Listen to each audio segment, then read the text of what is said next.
Hubo un instante, capturado en una sola fotografía que casi nadie llegó a ver, donde el Papa León XIV se quedó completamente solo al borde de un camino en Guinea Ecuatorial, con los zapatos cubiertos de polvo rojo, sosteniendo la mano de un niño que no existía en ningún registro. Él no sabía que las cámaras seguían grabando. No imaginaba que lo que pasaría después viajaría en silencio de un extremo a otro del mundo católico. Y cuando escuchen lo que dijo en ese momento, no a las multitudes, ni a obispos, ni a diplomáticos, sino a ese único niño, comprenderán por qué ciertos sectores del Vaticano están tan incómodos hoy, y por qué millones no paran de hablar de ello. Esta no es la historia que les contaron sobre su visita a Guinea Ecuatorial. Esa versión oficial tenía comitivas y recepciones formales, y comunicados muy calculados sobre la evangelización y el desarrollo social. Pero la verdadera historia ocurrió en esas horas que nadie planificó, en los rincones donde ninguna delegación quería que fuera, tomando decisiones que rompieron cada protocolo que su equipo de seguridad había preparado. Lo que hizo Robert Francis Prevost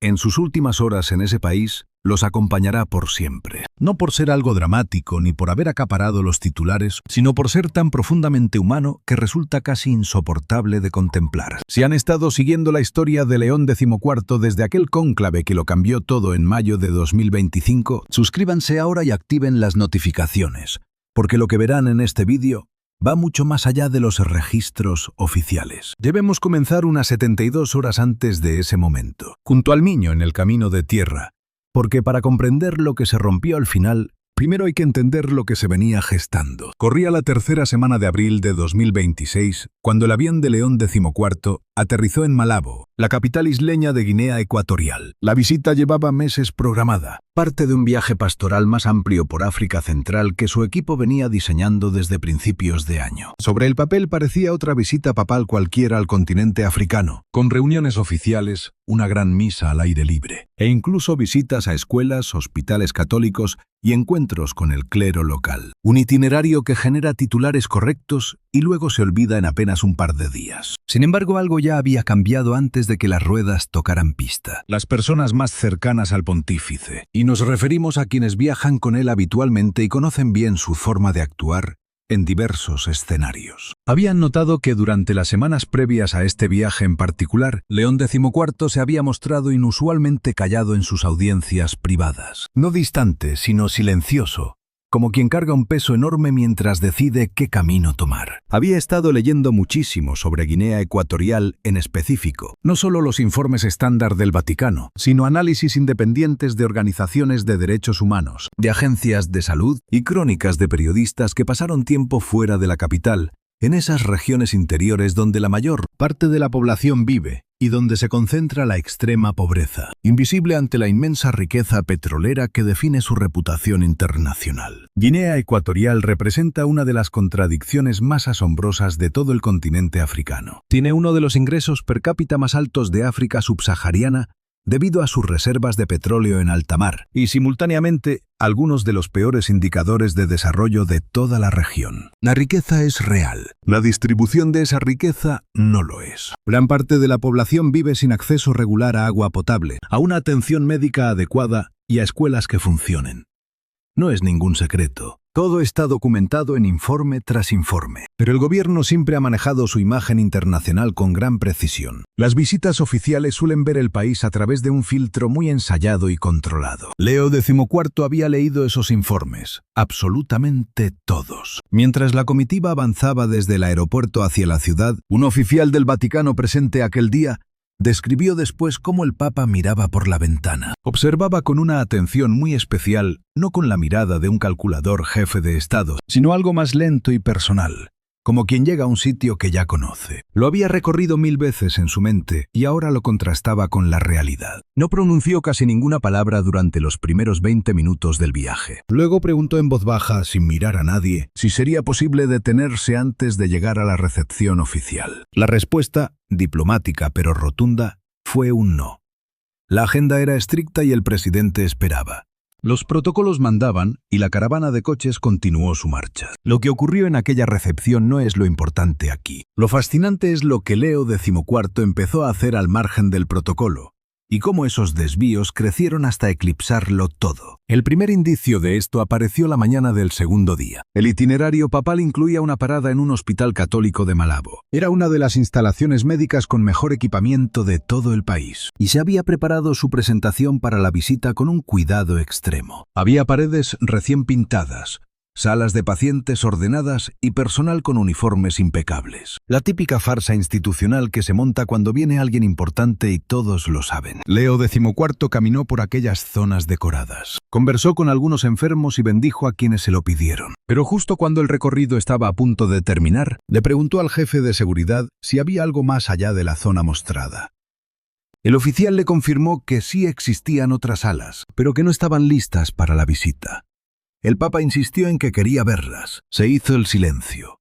Un tenso intercambio de miradas entre el personal del Vaticano y los oficiales locales. Y finalmente avanzaron hacia allí. Lo que descubrió en aquellas salas descuidadas no tenía nada de terror cinematográfico. Era algo mucho peor que la ficción, que al menos tiene una forma que puedes asimilar. Allí solo había una cruda, rutinaria y agotadora realidad. Camas viejas que debían desecharse y equipos médicos obsoletos desde hacía años. Enfermeras doblando turnos de trabajo simplemente porque no había suficiente personal. Niños soportando un calor asfixiante en salas con sistemas de aire acondicionado inservibles. No era nada que sirviera para una foto de impacto. Era la sutil miseria acumulada durante décadas, que marchita vidas enteras bajo el peso de lo que falta. Se quedó 2 horas más de lo previsto.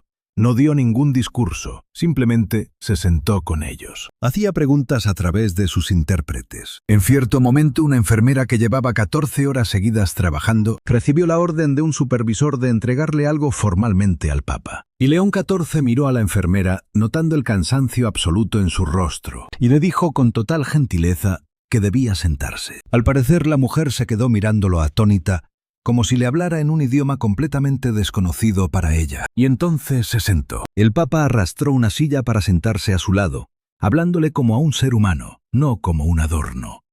Este es el rasgo de Robert Francis Prevost que sigue generando estos momentos tan insólitos. Parece incapaz por naturaleza de priorizar el protocolo rígido de las visitas oficiales, por encima de los seres humanos de carne y hueso que están allí. Su episcopado entero, primero en Chiclayo, Perú, luego con los agustinos y después en el dicasterio para los obispos en Roma, le dio reputación exactamente por esta misma cualidad. Él ve personas, no cargos, ni símbolos, ni fotos de prensa. Personas. Cuando la visita al hospital concluyó y la caravana se puso en marcha, su jefe de prensa ya reestructuraba con delicadeza el itinerario de las próximas 48 horas, debido a que el Papa había hecho peticiones muy concretas. Quería dirigirse directamente a la región continental. Exigía visitar las comunidades más alejadas de la capital. Quería ver las misiones católicas rurales reales, no las preparadas para la prensa, sino aquellas que sobrevivían en el día a día con lo mínimo. Sus exigencias desataron una enorme tensión logística, diplomática y sobre todo de seguridad. El interior selvático de Guinea Ecuatorial carece de infraestructura apta para el paso de comitivas papales. Las negociaciones resultaron sumamente tensas. Todo se resolvió con un pacto que concedió al Papa gran parte de lo solicitado, pero manteniendo un perímetro de seguridad considerado como aceptable por su equipo. De este modo, durante la mañana del tercer día, partieron de Malabo en una avioneta rumbo a una zona remota de Guinea Ecuatorial, un lugar que jamás había albergado a una figura de semejante relevancia mundial. Y presten atención,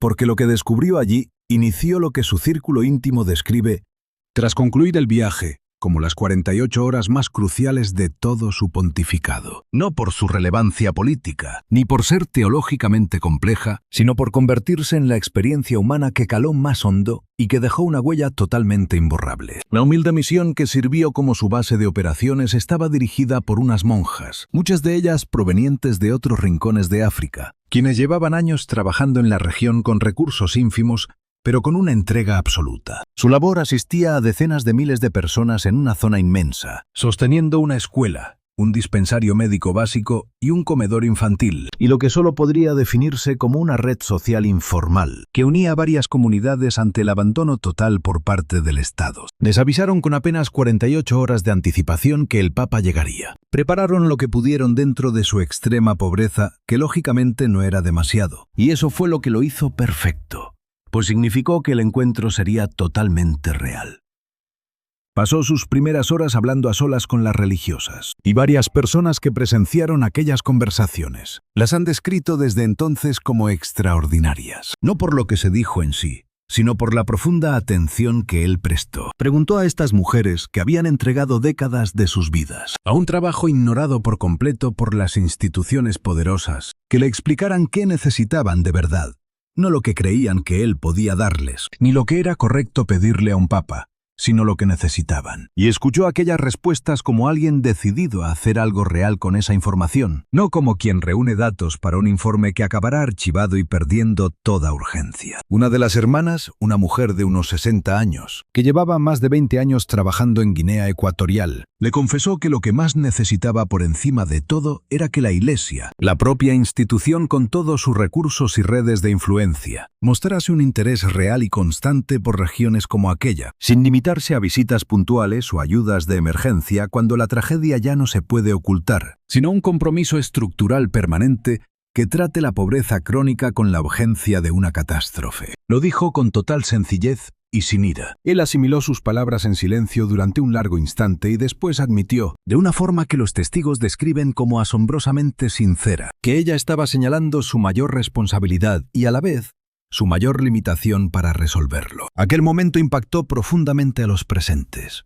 Un papa admitiendo su propia impotencia, no como un mero gesto de falsa humildad, sino como una confesión real sobre el peso del abismo que separa la magnitud de las necesidades y los límites reales de cualquier ser humano. Por la tarde se adentró en las comunidades locales, a pie y sin comitivas oficiales, sin plataformas solemnes, avanzando por senderos entre las casas con apenas una pequeña escolta de seguridad, buscando la cercanía sin montar un desfile que convirtiera cada encuentro en un mero espectáculo. Los niños aparecieron casi al instante, como ocurre siempre, atraídos por la novedad y libres de los tensos protocolos de los adultos. Y fue precisamente entonces cuando el ambiente comenzó a cambiar, transformándose en algo que los testigos todavía no logran describir con total precisión. No se trataba de una visita pastoral convencional en absoluto. No se desplazaba con prisa de un punto a otro, repartiendo bendiciones y recibiendo homenajes. Deambulaba, en el sentido más deliberado y consciente de la palabra, deteniéndose donde algo captaba su atención, sentándose en los escalones de una casa cuando un anciano lo invitaba a hacerlo, o charlando entre dos edificios con unas mujeres sobre la grave escasez de agua en su comunidad, un problema crítico que llevaba años asolando la zona y que había obligado a aquellas mujeres a convertirse en expertas resignadas a buscar parches para una carencia que sencillamente no debería existir. En un momento dado, al caer la tarde, cuando la luz se tornaba dorada y el sofocante calor empezaba a dar un leve respiro, se encontró de pronto en una pequeña explanada donde unos niños hacían lo que hacen los niños de todo el mundo cuando no tienen nada planeado: improvisar juegos con cualquier objeto que tengan a mano. Se quedó allí de pie, observándolos durante unos minutos sin acercarse. Fue entonces cuando uno de los pequeños lo vio, silenciando al grupo, con esa timidez típica que surge cuando una figura de autoridad irrumpe de pronto en un espacio que antes era relajado. Se sentó en el suelo con las piernas cruzadas. Vestido de blanco sobre la tierra, simplemente esperó. Los informes confirman que pasaron unos 40 segundos antes de que se acercara el primer niño, según relató un escolta visiblemente conmovido. Al momento todos lo imitaron. Compartió juegos improvisados durante un rato, sin ninguna estructura ni propósito aparente. Fue una interacción espontánea, donde un adulto deja atrás los protocolos para adaptarse al ritmo natural de la infancia. Su escolta mostraba una clara incomodidad. El director de comunicación decidió no intervenir en absoluto. Un fotógrafo oficial de la delegación vaticana registró la escena. Mantuvo una distancia prudencial que capturaba la esencia de la situación sin alterarla. Justo después ocurrió el instante clave, descrito por varios testigos con absoluta coincidencia, como el detonante emocional. Un niño se había mantenido apartado del grupo desde el inicio. Era notablemente más joven que el resto. No era tímido en absoluto, sino extremadamente reservado comparado con los demás. Cuando los otros niños regresaron finalmente a sus juegos habituales, este pequeño se rehusó por completo a moverse de su sitio. Sin que nadie pudiera registrar con precisión cómo ocurrió, el pequeño ya se encontraba de pie junto al pontífice, mientras estrechaba su mano con absoluta naturalidad. Se limitó a sostenerla sin buscar llamar la atención, sin exigir nada, sosteniendo su mano de esa forma tan pura en que los niños pequeños se aferran a un adulto cuando se sienten completamente seguros. Leo XIV observó detenidamente al infante y le susurró unas breves palabras. El intérprete cercano logró captar las palabras. Aquel mensaje no iba dirigido a ninguna figura de poder ni al público general. Hablaba directamente para el infante, quien por su corta edad probablemente no comprendía el significado de las palabras, pero sí captó la calidez de una voz que transmitía una absoluta validación personal. Tú me importas, te veo de verdad. El pontífice le aseguró en un hilo de voz, según la traducción oficial, que no era invisible. Sin importar los fallos de la sociedad, le repitió que seguía siendo visible ante Dios y ante él. El niño permaneció tomado de su mano durante unos minutos más, hasta que un llamado lejano de sus compañeros rompió la magia de aquel instante tan reservado, devolviendo la escena a la ruidosa normalidad de una tarde cualquiera. La histórica fotografía se tomó a gran distancia y prescindiendo por completo del uso de luz artificial, resultando una imagen subexpuesta debido a las complejas condiciones de iluminación ambiental. El registro muestra a un hombre de blanco sobre tierra rojiza,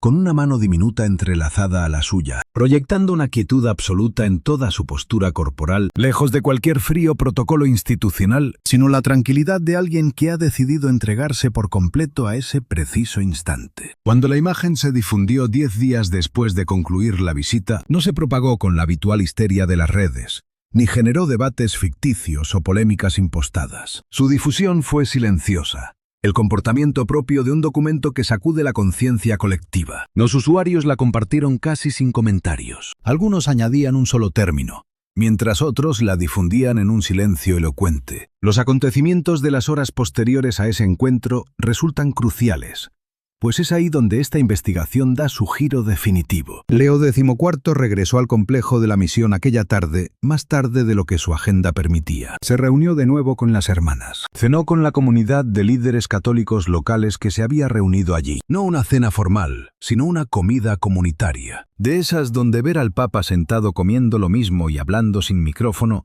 no es un gesto de calculada sencillez, sino simplemente lo que ocurre cuando un espacio estrecho alberga a mucha gente y una sola mesa. Tras la cena, se sentó durante largo rato con la hermana superiora, que le había hablado por la mañana sobre el compromiso institucional continuo. Aquella conversación fue totalmente privada. Lo que surgió de ahí, o más bien lo que empezó a gestarse semanas después del viaje, fueron varias acciones sumamente concretas y no simples declaraciones. Su oficina contactó a organismos vaticanos clave para tratar las necesidades de infraestructura. Se establecieron conexiones que jamás habían existido antes. No se anunció absolutamente nada. Un silencio que parece totalmente deliberado. Él parece comprender, a un nivel que pocos líderes poderosos logran alcanzar, que pregonar la generosidad propia es algo muy distinto a ejercerla de verdad. Pero lo último que hizo antes de que el coche lo llevara de vuelta al aeródromo, para partir de madrugada hacia Malabo, no fue aquella reunión con la religiosa. Fue algo mucho menor. Pidió recorrer una vez más la zona del complejo donde operaba el programa de nutrición infantil. Era tarde.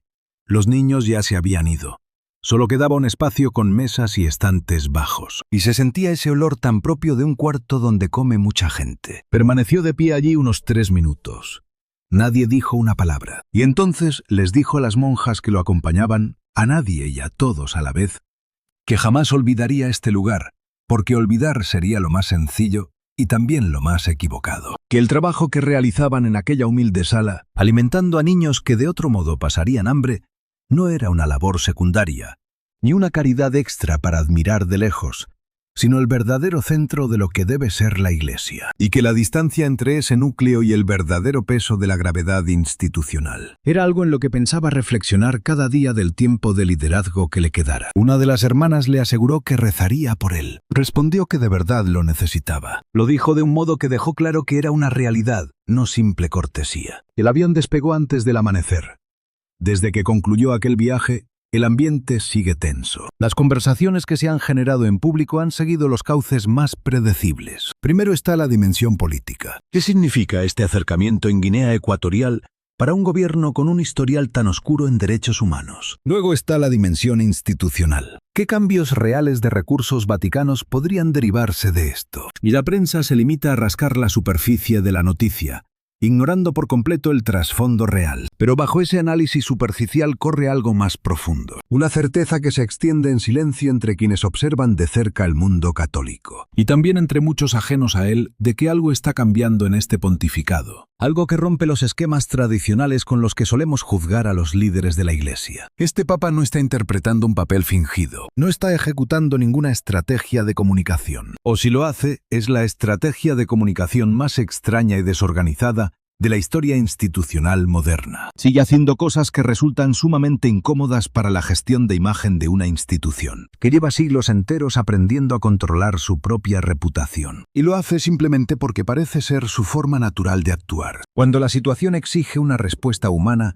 y nadie ha logrado detenerlo todavía. Aquí la fotografía sigue circulando. El niño del retrato fue identificado por su comunidad, pero su nombre no se ha revelado públicamente. Existe un pacto de silencio implícito entre quienes lo conocen para proteger su privacidad, algo que parece correcto. Esa imagen no necesita ningún título explicativo. Tampoco requiere contexto para provocar ese impacto profundo que genera en casi todo aquel que la mira. Una sensación colectiva y profunda de que así es exactamente como debe verse. Lo que pasará después con Leo XIV y las comunidades que visitó en Guinea Ecuatorial todavía está por escribirse. El respaldo de la institución, si llega a la escala que él prometió en privado, sería realmente histórico. De lo contrario, este relato tomará un rumbo completamente diferente, convirtiéndose en una crónica sobre el abismo entre la intención de un hombre y la inercia de la institución. Su pontificado apenas tiene 11 meses. El interrogante sobre cuál de esos dos finales prevalecerá sigue estando completamente abierto. Lo único que ya está escrito es lo que ocurrió en aquel camino de tierra bajo la luz del atardecer, en un rincón del mundo que la mayoría de quienes comparten esa foto jamás llegará a pisar. Una mano aferrada,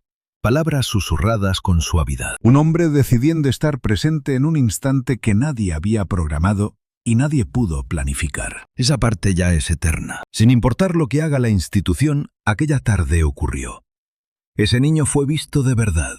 Y el retrato de un papa vestido de blanco sentado sobre la tierra roja, sosteniendo una mano diminuta y sin tener prisa alguna por marcharse, es ahora el símbolo de lo que la gente recordará cuando intenten explicar lo que este pontificado buscaba alcanzar y por qué era tan importante. Y por qué hay ciertos gestos que merecen conmovernos profundamente, incluso cuando no sabemos con exactitud qué hacer con esa emoción tan intensa. Seguid con nosotros. En la próxima entrega revelaremos lo que Leo XIV confesó a sus asesores más cercanos la noche que regresó de África a Roma, y cómo una de esas conversaciones ha transformado radicalmente el debate interno sobre una crucial iniciativa vaticana que llevaba paralizada más de un año. Esa revelación llegará muy pronto.